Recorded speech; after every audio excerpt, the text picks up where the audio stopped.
বিধিমালা প্রণয়নের দাবিতে অবস্থান কর্মসূচি পালন করেছেন মেট্রো রেলের নিয়মিত কর্মকর্তা ও কর্মচারীরা।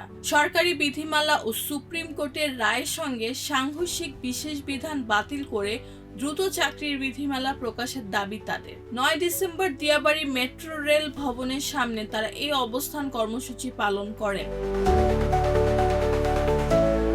কর্মচারীরা জানান, চাকরির বিধিমালা না থাকায় তারা ছুটি, CPF, gratuity, shift allowance, group insurance সহ বিভিন্ন আর্থিক সুবিধা ও পদোন্নতি থেকে বঞ্চিত হচ্ছেন। 2022 সালের 28 ডিসেম্বর মেট্রো রেল চালু হওয়ার পর থেকেই তারা দিন-রাত সেবা দিয়ে যাচ্ছেন, কিন্তু এখনো তাদের জন্য সুস্পষ্ট বিধিমালা নেই।